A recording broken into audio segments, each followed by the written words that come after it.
Before we get going into your Hockey IQ podcast episode, I want to thank our sponsor, Rapid Shot. Rapid Shot is the smart shooting lane. It's like a batting cage for hockey players. Very cool. Tracks your shot in 3 ways: accuracy, shot speed, and reaction time. Easy to use. Actually, I used it when I played and was growing up. Very easy. Simply scan your phone in, select your settings, and start shooting. You can see your stats on the app and online. You can check them out at rapidshot.com. Great small business. I actually grew up with one of the owner's sons and have played with all the family members by now, just in local pickups here in Ohio. Very cool local business. Awesome product. I love it. I know quite a few NHLers have them in their homes. A lot of D1 programs have it at their rinks. So you have to check this out. Rapidshot.com. Check it out. Rapid Shot, thank you so much for sponsoring our podcast.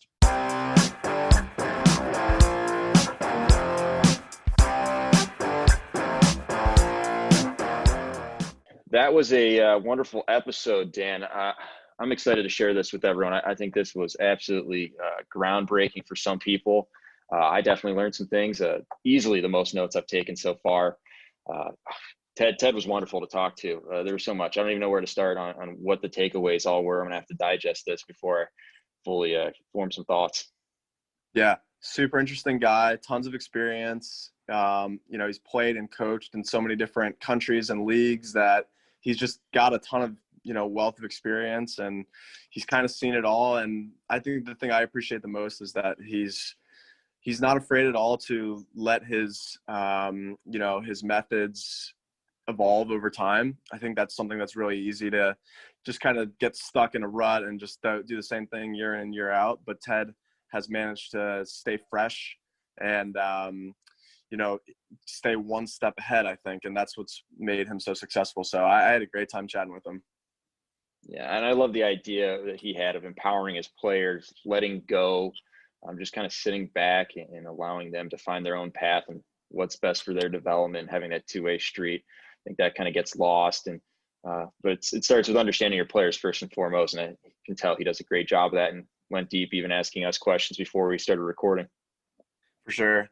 One of the hardest things I think as a coach is you're an authority figure, but you almost want the players to kind of take onus, and I don't want to say run the show because that has like a bad connotation, but at the end of the day, this is about them. This is about their development. And I think that the sooner we can all realize that, the players are the ones that should kind of drive the bus here, and we're just there to provide, a safe and effective learning platform, the better off hockey will be. Couldn't agree more. That's why I have my coffee game every year. Players get all of the ownership. They do it all. They fill out the score sheet. They make the lines, changes, who's power play, who's PK. Couldn't have more fun with it. And you just sit there with a cup of coffee. It's a great day. Just watching hockey, like we all love to do. That's right. That sounds like a lot of fun. All right, so let's get to it. Here we go. Ted Suihkonen. All right. Welcome to the podcast, Ted. Glad to have you. I know Dan and I are both excited to finally connect with you. I'm a big fan of your Twitter, so I know you're active over there, and we love the ideas that you're throwing out there, especially your passion about Hockey IQ. So happy to have you on. I appreciate, Greg, you and Dan having me on the podcast. I listened to a few of your episodes before, and I'm big fans of you guys. So very honored to be with you today. Absolutely. So let's start maybe with the people who haven't heard of you. I think you're a big guy in our circle, but for people who haven't been in that circle before, maybe some of your why you're passionate about Hockey IQ, where this kind of came from, and then maybe some lessons you've learned from each of your stops along the way and what those are. Yeah, I'm kind of what you would say well-traveled, right? So born and raised in the States, obviously in Minnesota, hockey country there. And, played my time in the USHL, was up in Alaska, and turned professional over in Europe for a few years. And then when I retired, I decided to come back to America and start my coaching career under a good mentor, Steve McSwain. And then I had Corey Millen also was one of my coaching mentors. He was just getting done with the game. And then, just like what happens with everything, you meet a girl and all that, and you end up in an area where, your pro career started. So I ended up back in Sweden and, was coaching over there in Norway, Germany, Switzerland, and now I'm, landed in Russia. So it's kind of fun because you can take all the different experiences from all the different areas, and the game of hockey never really changes. But what you do see is you see how the different environments, the different cultures really affect what you're going to be seeing in player development. And over here in Europe, they're really all about like trying to make the whole player, like the holistic player, everything's organic, and they want him to be well-rounded or her well-rounded. Where in the States and everything else that I could see there it's a lot more specialized, especially with all like the triple A's, the double A's that you're starting to see this popping up everywhere with the tournaments. Where over in Europe, you still see that the kids are still playing other sports, whether that be soccer or, basketball and some different ones there. So as when it comes down to the hockey IQ part, I've always been an educator. I always like school and all that kind of good stuff. And what I'm seeing is that we're looking at the physical body all the time, and how much more can we get into the physical part? Like how much better are we going to keep getting in that sense when you're starting to see the speed of the players, where now it's going to start being inside the brain because that's an untapped space at this moment. So we have to be able to see what we can unlock for the future to help make the players become, quicker thinkers, which is just going to enhance their skills in the game anyway. Have you experienced any sort of language barriers, or like how does that work? Because you mentioned that hockey's the same no matter where you go, and I think that's one of the coolest things about the sport. But I'm just curious what that experience has been like for you. Well, it was fun because being in Sweden and coaching in Norway, I call them like little Americas. It's just the truth. Like all TV, everything is in English. You just have the subtitles in Swedish or Norwegian. Same in Finland. All the kids start learning how to speak English in their first grade and seventh when they're 7 years old. So the language barriers in those countries, there is none, really. But coming to Russia, it's funny because the language barrier, it's tough because they don't speak English that well here. And I always have to be around with my translator on the ice. But when you get on the ice with the guys and you're speaking hockey terms, it quickly, you quickly get in that zone, and they understand you, whether you're just trying to show or you're just talking, and you're with the hand movements, they start to understand it very quick. That's cool. What are your thoughts about creating a developmental environment for players? Well, if you go back to, I don't know exactly how old you guys are, but I'm going to date myself. I'll be 43 here. So when we go back to when I was growing up and everything else, we had so much free play, and that was everything. Like you had the different seasons, whether you were playing in hockey season, you play hockey. And then in the summer, as soon as it became nice outside, at least up in northern Minnesota, we'd be playing baseball. And even if we didn't play football or whatnot, we were still playing that with our friends.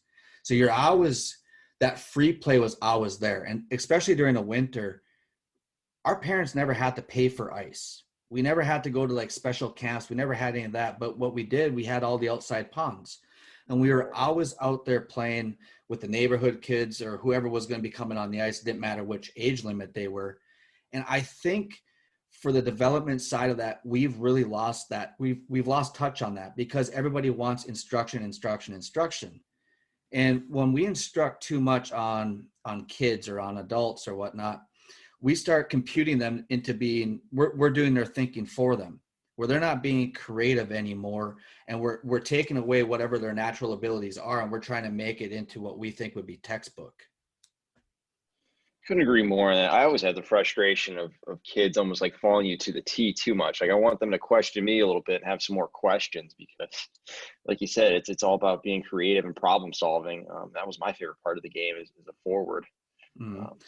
But when you look at it, like I think I had a tweet out there last week, and then John Longsberry made a subtweet on it, which was absolutely perfect. And I was talking about how we as coaches, sometimes we give so many directions that we start making them robotic. But at the same time, that also comes from home, right? It starts at the home with the kids about can't do this, don't do that, no, all the time. And I have to always catch myself because I have a 7-year-old, and we need them to be free thinkers. We need them to figure things out on themselves. Like, don't touch the stove. Obviously, it's hot, right?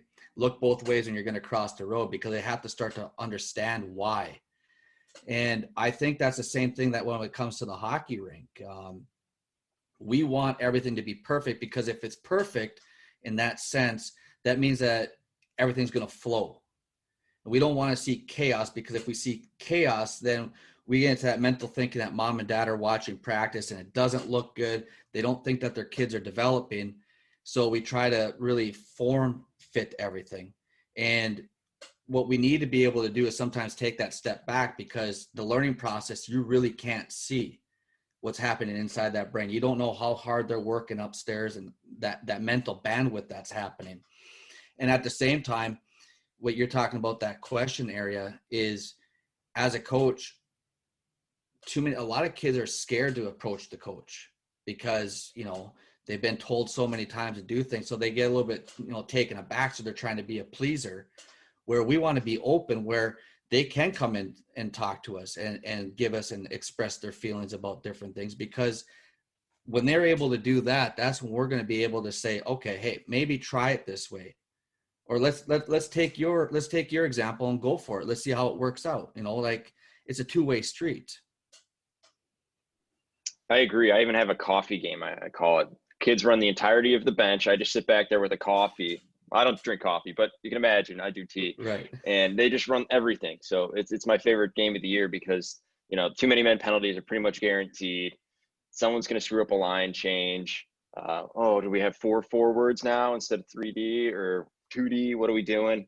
So I think that chaos is actually important. I actually have some drills that are like passing chaos, skating chaos. So I think creating that chaotic environment is great, because they got to start scanning. They're forced to communicate. And if they don't, it looks terrible, which I find humorous. I almost want to have that, because it tickles my funny bone a little bit, but it's also great for a learning environment. Well, that's true. And when you're playing your coffee game, what's the reaction of the kids on the bench, or the guys, or the girls? What's their reaction? Are they having fun? Are they engaged? Oh, so much fun. Too engaged. I mean, until they start losing, maybe because they're taking too many penalties for little things like that, but they're up in arms. And, those kids that want to be leaders are starting to do that. And you can actually just learn a lot just by sitting back and observing, which I think is the best part about coaching, and where we want to get to is having that observational sense of it, rather than so much instructing. Just give them the tools and let them figure it out. Well, that's right, because now you're putting the power, you're empowering the players to actually take control. And that's the thing. When we sit there on the bench, if we're a bench coach for the team, you can't control what's happening on a 5-on-5 game. You can't control what's happening on the power play. You want to, but you can't. The players are the ones that are in control. So the more that we can put them in control and empower them inside of a practice, the more they're going to be able to find solutions and decision-making inside the game that are going to be in line with whatever kind of structure we want for that team. I totally agree. I think that's one of the ironies of the way that a lot of coaches go about coaching practices now, or even games. Everything's so structured, but then once you get into a game environment and, the players are experiencing something that is unique, or, they have to problem solve a new situation, and you haven't given them the tools, right? So I'm totally with you. I think that's awesome. Well, it's kind of funny, we're talking about this, and I just ended up watching this documentary called Mission Control. It was about the Apollo space program on Netflix. And they were talking about, I think it was Apollo 11, and they're doing all these ground tests, and all these different 1202, 1201 radars were coming up and problems. And they didn't know what it was, but the computer just kept screwing them up, all the guys in Mission Control. And what happened was they had to figure out why and what it was about. And then all of a sudden, as soon as they went up in space, they're trying to get the space shuttle on the moon or around it. And all of a sudden, these ones started popping up. Then they had to find the solutions right away, but they already were in it because the computer already subsidized what they should be looking for. And then they had to problem solve on the ground to do it. And it just reminded me exactly about how hockey is, right? Because we want them to problem solve, but if we keep giving them the answers all the time, like a 5-on-0 breakout, we want to go DD wing center.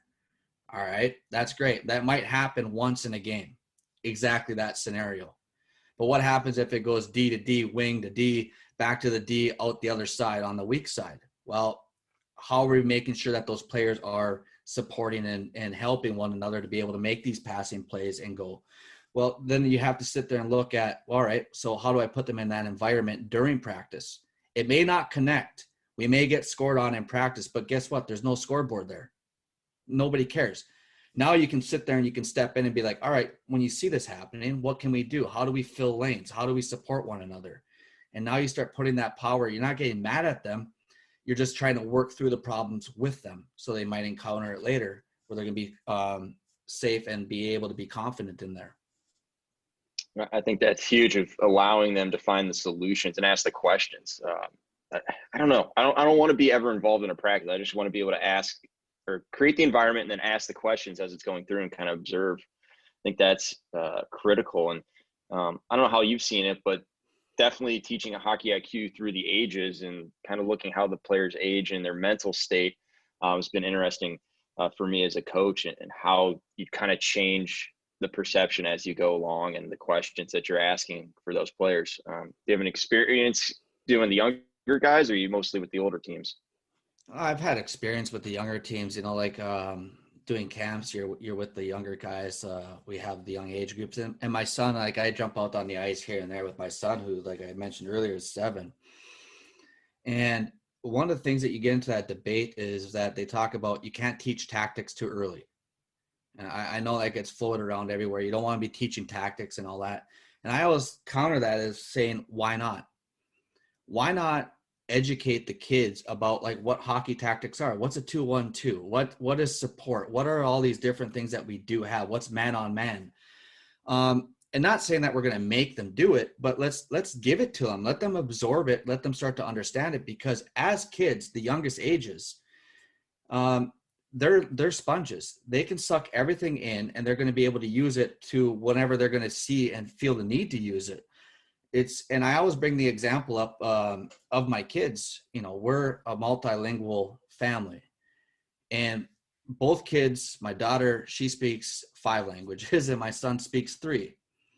And not one of them growing up had that formal training in Swedish and in English. Mom spoke Swedish, I spoke English. They just learned it. And when we came to Russia, here in Yaroslaval, there are no English speaking schools. So they got thrown into Russian schools right away. And at that time, my daughter was 10 years old, and she got thrown in there, and she just picked it up. My son got thrown in there, got thrown into hockey practices around Russian kids, picked it up, and now they can speak it. They can understand it, everything else. So we don't give kids credit enough, I think, sometimes, where we need them to be able to solve problems. They're going to find the ways to do it if we allow them to. And I think giving them information that's, sometimes a little bit structured is okay, and not making them play structured, if that makes sense. Yeah, that makes a ton of sense. That's first of all, that's incredible that your daughter and son speak 5 and 3 languages. I feel like so useless. Well, so do I. Yeah, it just goes to show you. So I noticed, looking at your like elite prospects page, that you've been coaching in the MHL for a few years. That's, for people who don't know, a top Russian junior league. What's been your experience like with, it's a high level of hockey, and mostly I would imagine like 17, 20-year-olds, right? Yes. So like my job here is I'm the skill specialist for our MHLB, which would be like our under 18, our MHLA, which is our top, and then our KHL. So I work between all 3 teams, and the directive from the club is to make sure that we have enough kids coming in from our younger hockey school through our junior program and into the pro level. So I have to be able to sit there and work with these guys to get them ready to jump up. So it's also changed and has challenged myself to rethink the development of how do we do it. Like the old school is like, okay, let's find this technique. Let's work on this technique. Let's get you good at that. And now hopefully you can put it inside your game. But the problem is that when you're trying to get guys to go from under 18 to under 20 and from under 20 up into the pro level, is that technique's not the thing that's going to make it there. Right? They got to be able to think, and they got to be able to understand when they're going to use it and why they're using it. So they have to understand the game, because just like any level that you're going in, every level is another step higher within the intensity and gameplay. So it's been a challenge here, but the best part is that the players have all bought into it. And we were talking quickly before you came on, Daniel, is that the communication, I think it's most important that I'm not the dictator. Like, kids are so used to being dictated and players are used to being dictated all the time. I want them to understand what game that they have. So the faster that they can understand what kind of player they are, what kind of habits that they have, their identity, the easier it is for me to put the facilitation of an environment together that's going to help them grow and actually, enhance those identity and habits that they have, as well as gain new skill sets that are going to put them at a different level when they get up. That's wonderful. I love adding little tidbits. And are you finding yourself, or how do you find yourself isolating which tidbits you want to add into someone's game or give them a new tool for the toolbox? Is there a way you kind of go about that, or using video? Are you initiating it? Are they kind of initiating? Is there a back and forth? How does that operate for you guys? I think it's a two-way street, right? So obviously there's a lot of video that we do.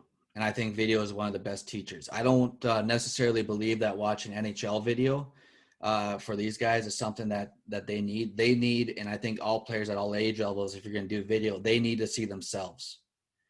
They need to have their own identity, and each player is going to be unique. So what we do is we cut their videos, we cut their shifts, and then we start looking and taking bits and pieces apart on that, about finding out where their habits are, what areas of the ice that they like to be in, where do they turn the puck over a lot more at, like different things. How can they become in better position for support?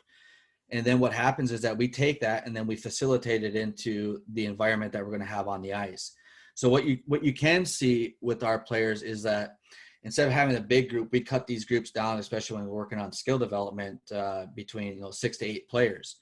And then we group them based on some similarities in their games so that we can work on different areas that they need to enhance. And what they do is when we do this to them, they can see that kind of work that we're putting in. The best part is that they come back to us as well and saying, okay, I feel this. Now I need to get this. Or how about if I add this to my game, and how would that, translate later? So now it's a two-way street where you're having that communication.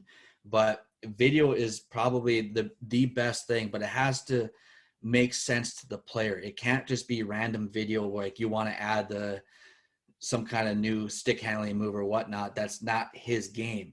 Like, it has to be something that's going to be within his skill set, and then add on top of that skill set that's going to be correlated. Yeah, no, that makes a ton of sense. And I think you're bang on with the idea of adding to someone's toolkit and not trying to force something that's like not part of their game. It's a balance that, something that I have to keep, reminding myself of. These players are all different. So, they're going to be able to add different things at different times. So I think you're exactly right.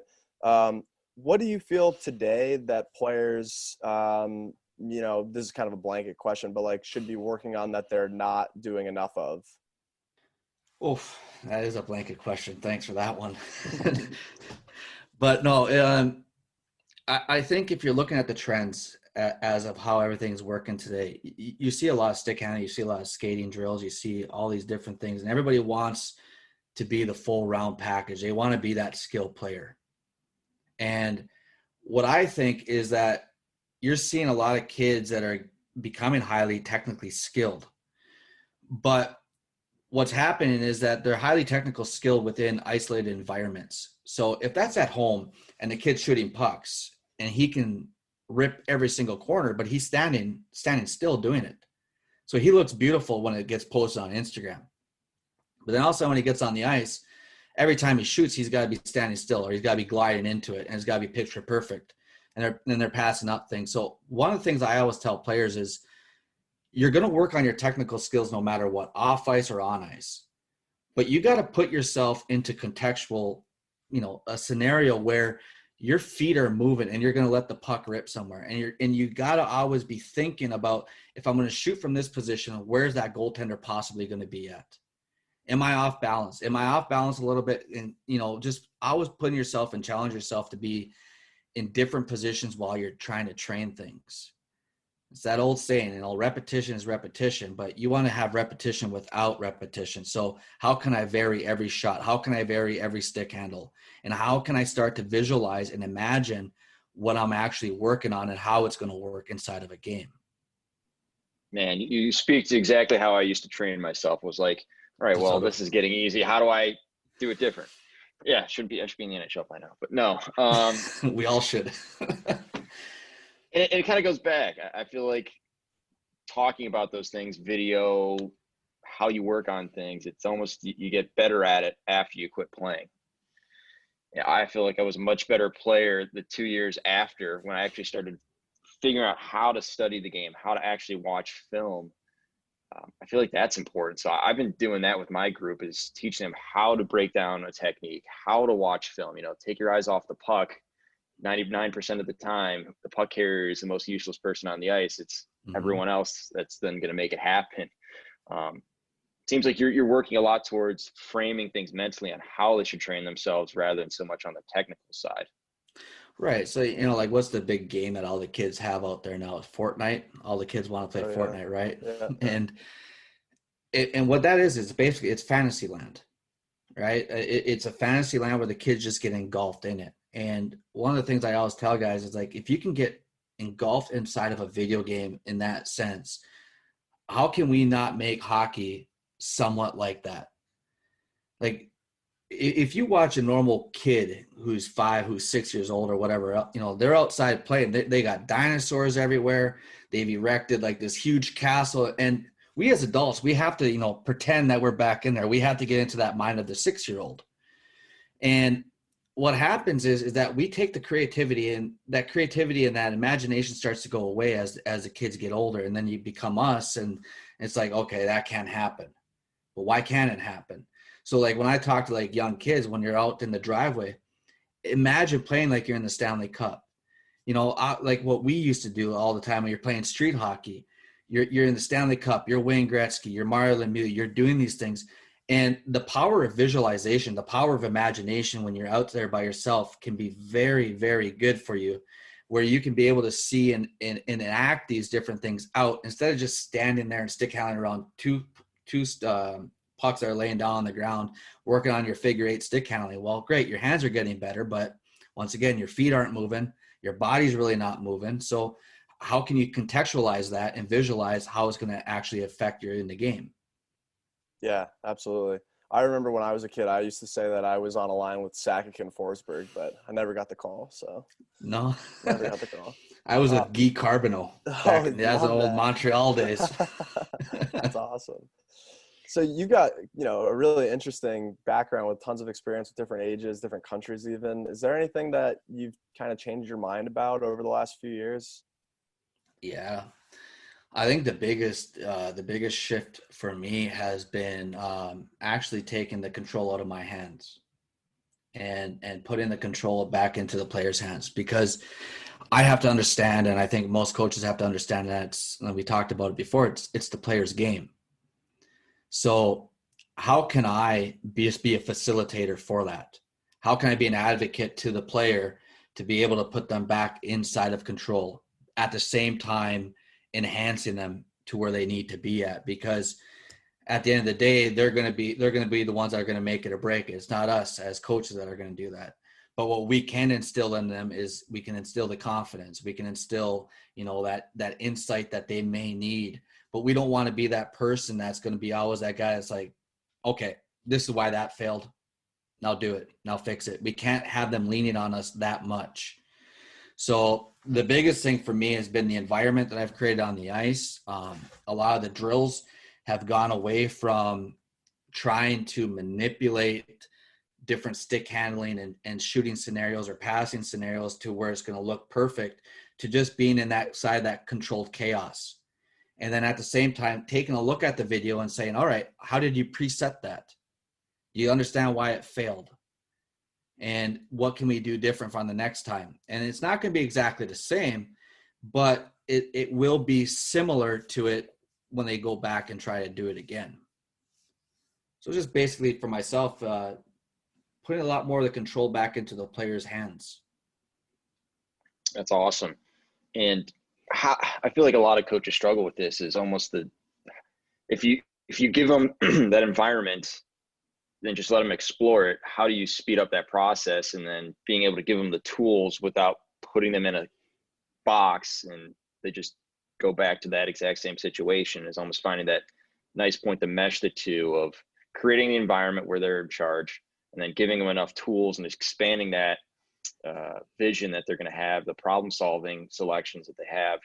Do you have any thoughts on that, and being able to make sure you got the right mix and you're not over controlling, but you're not giving it too free, so you're actually guiding them and speeding up this learning process?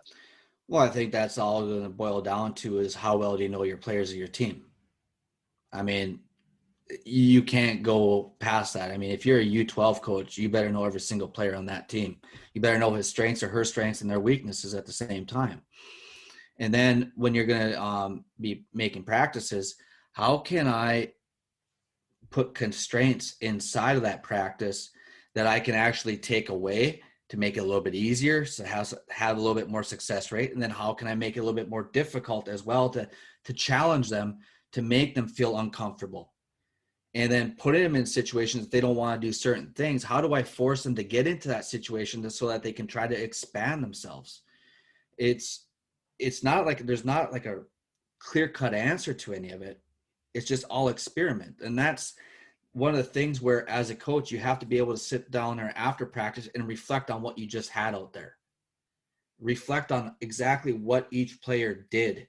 So that means you're got to be in tune with every player that you're on the ice with. Like, did Timmy do this? Did Johnny do that? Where does Timmy rank on that? How do we, enhance Johnny to get up to Timmy's rank, because he's a little bit weak on his right side.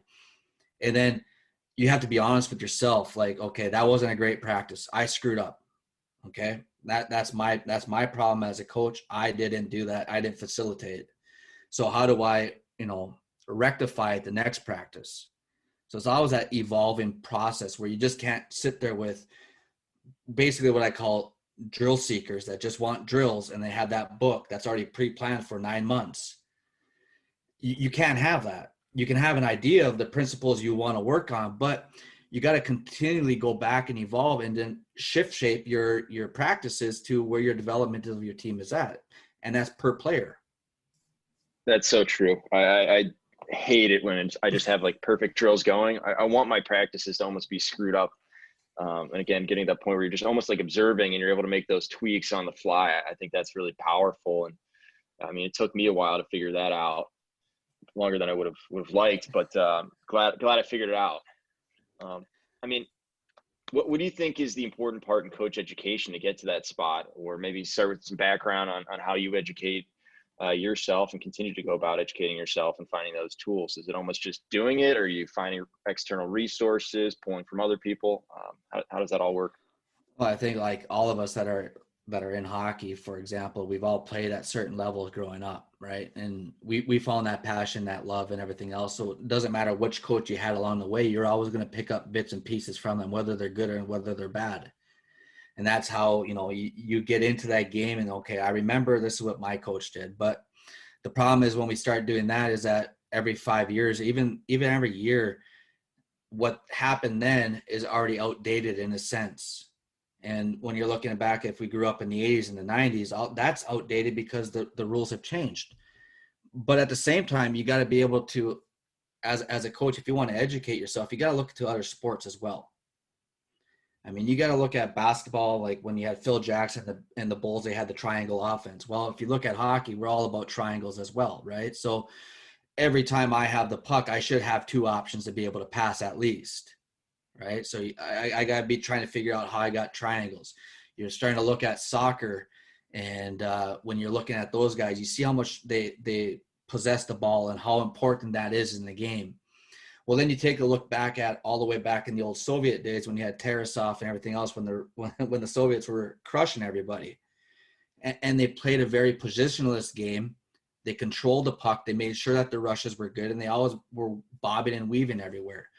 So I think you have to be, if you're going to be a coach, I believe you have to study the game.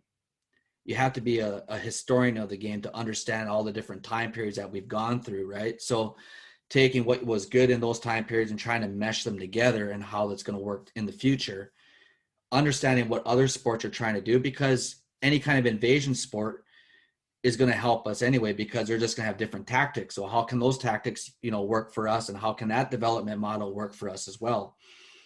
And then it's all about, all these different studies with sports science, skill acquisition, and everything else there.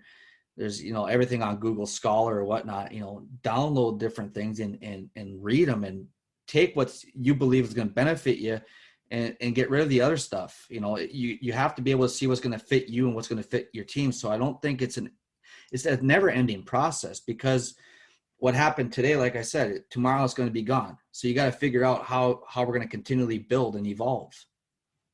I'm a huge soccer fan, so picked it up later in life because Akron, where I went to college, they won the national title the year I was there, or my freshman year. So got me into it. So I'm huge on, as you're talking Barcelona, they got that tiki-taka, keep possession, never give the ball away. You got Klopp with his gang and press, which is phenomenal. And Liverpool seems to be a half-decent team these days. Yep. So I think that's critical, learning from other sports, not just being so specialized in hockey, but taking it from other areas. Dan and I are friends with a gentleman named Jack Han, and he always talks about this, taking from one area to translate to another, and how that makes it easier for people to understand, because they may know hockey, but if they're doing something else, like one of his big things was an icebreaker. Like, how do you sink an icebreaker? Well, you got to go to the bow and break it that way. So it's kind of an analogy for hockey, is to make sure you need to get to the middle, attack that as a 2-on-1. I love that kind of stuff. But it's funny though, like when you bring that up too, and Jack's a brilliant hockey mind. And when I look at it from this sense is that, especially with all the publications in the United States talking about multi-sport athletes, right? So we want them to play football, we want them to play baseball, because they're going to get different things from everywhere else. Why can't we as coaches do the same thing? Why can't we go out to a lacrosse practice and pick the brains of the lacrosse coaches, what they're doing? Why can't we go out to a soccer practice, do the same thing? Watch. I mean, if our athletes are going to benefit from playing multi-sports, obviously we as coaches also can benefit from understanding and educating ourselves about what they're trying to do in the other sports as well. Yeah, that's really interesting. That's a great point.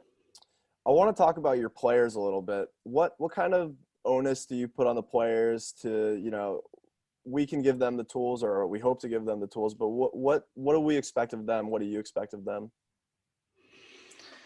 Well, we expect greatness. No, we expect them to actually, grow, and we need them to grow. And this is one of the reasons why we started journaling with these guys. Doesn't matter. It's the same thing. Like if you go to school, and it's, a teacher can only teach you so much. If you're not going to put the effort in to learn how to add or how to read and everything else like that, well, that's not the teacher's fault. It's you as an individual. So I think it's the same thing in the coaching world. If we can honestly look in the mirror and say we gave that player everything that we could, a lot of the responsibilities got to drop back down on that player. So what we've done is started up a journaling thing with all of our players. And, I talked about it with TJ, but you're taking what you're having on practice and you're going to write down your key points. And there's always going to be key points that you're going to remember that's going to be, important for yourself. And we want them to write that down. And then we want them to see, like, when they go into their regular practice, like, did those things translate? Did you use anything in there? And if you didn't, can you reflect back on your practice and see, hey, could I have? And then write it down. And then we can look at it. And then the same thing goes into the game. So like one of the things that we talk about with players, and I'm sure all of you guys, both of you guys have experienced it, but when you played, the game's over. Doesn't matter if you win or lost. But in your head, before you're trying to get to sleep at night, you're always going over the mistakes you made. You're never remembering that great stuff that you ever did. You just sit there and you're like, oh, why did I make that pass? Oh, if I would have shot just a little bit earlier, and it just keeps you up all night, especially like when you're playing college hockey, it's Friday, Saturday night games. So now you got to get some sleep that's going to be happening, and it doesn't. So one of the things that we talk about is write it down. The minute you get it outside your brain and it's physically down on paper, it's out. It's outside.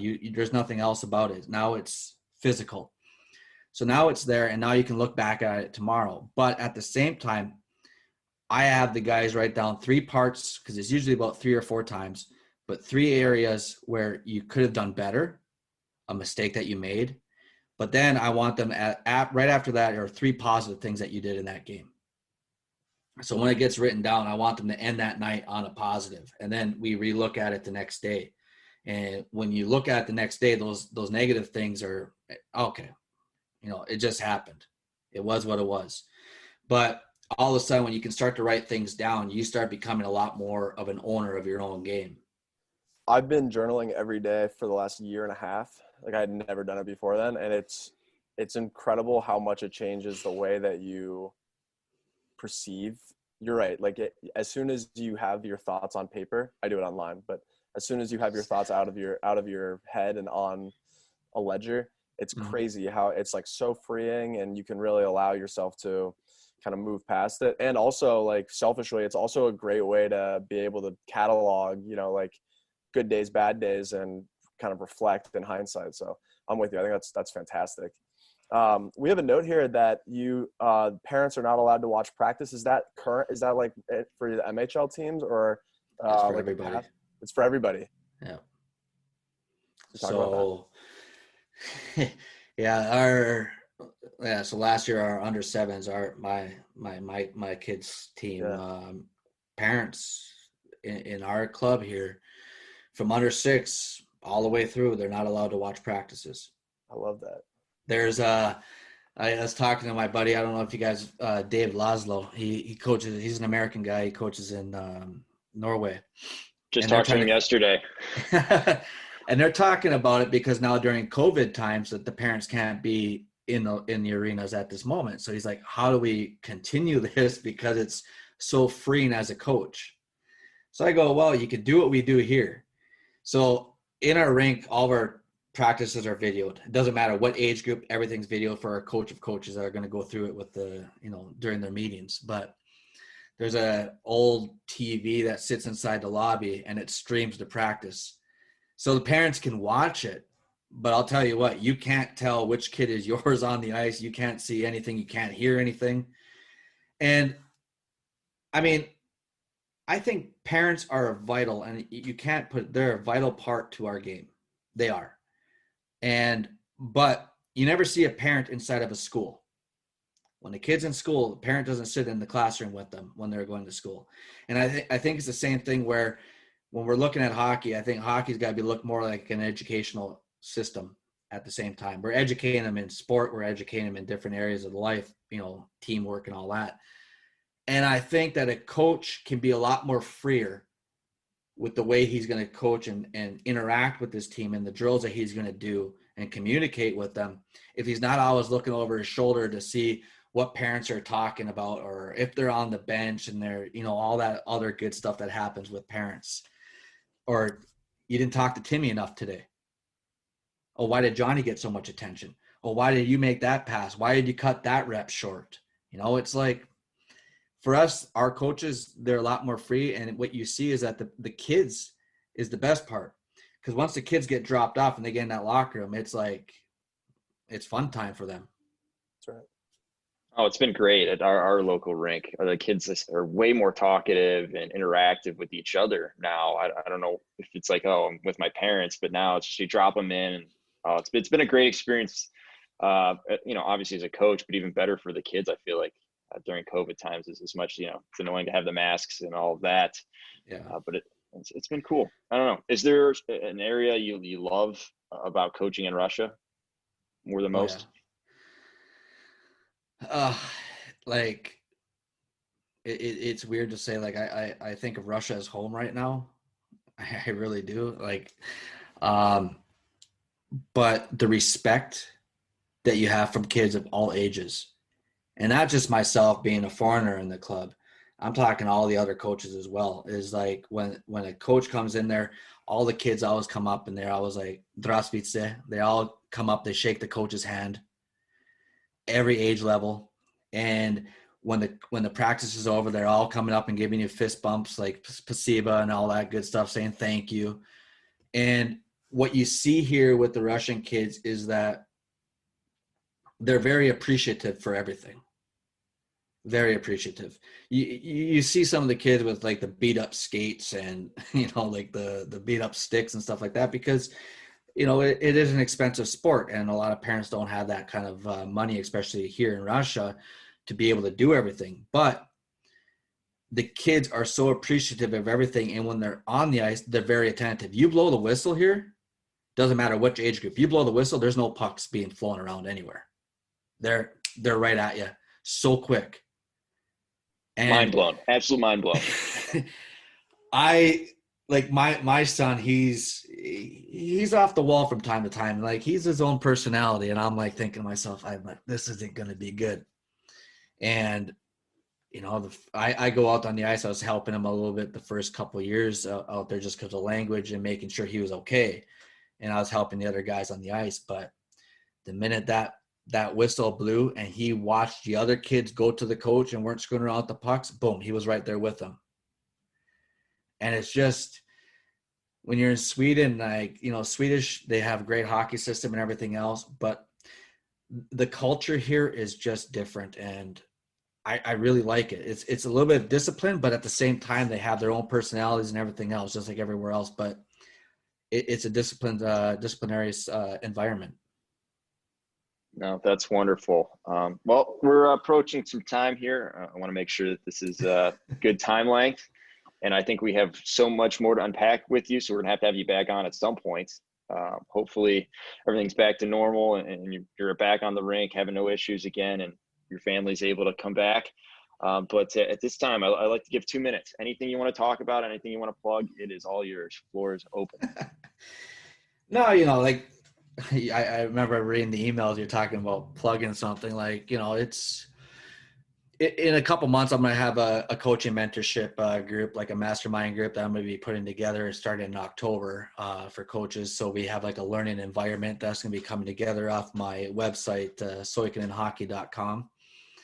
And at the same time in October, we'll be starting up a player mentorship as well, trying to help kids understand how to read their own videos, see their own games, and giving them tips so that they have somebody else that's an advocate outside their normal coach and everything else. But at the same time, always abiding by the rules so that they can fit into any kind of game.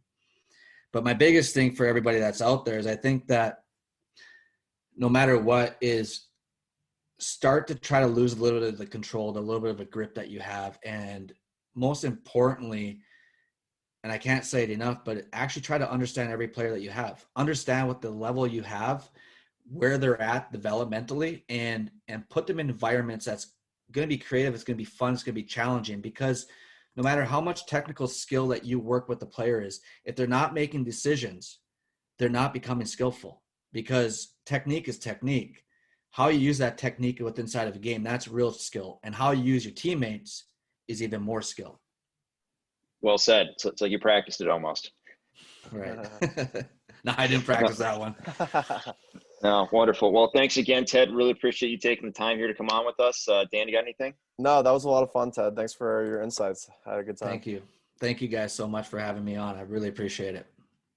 Thank you for tuning into the Hockey IQ podcast. We are Hockey's Arsenal, Greg Revac and Dan Dukart. Together, we've come together to create a platform and a community to expand on hockey intelligence, hockey IQ, whatever you want to call it. We're very passionate about seeing this game played smarter and better and continue to develop itself to the next level and staying on the cutting edge of things. So you can find us at Hockey's Arsenal on Facebook, Twitter, and YouTube. We're also at hockeysarsenal.com. From there, you can find some resources and some options to work with us. We're excited to continue this. If you enjoyed this episode, please like, subscribe, follow, and share. You can also join up for our newsletter as well, where we're going to tackle anything Hockey IQ related. So we're excited to have everyone here and continue to build.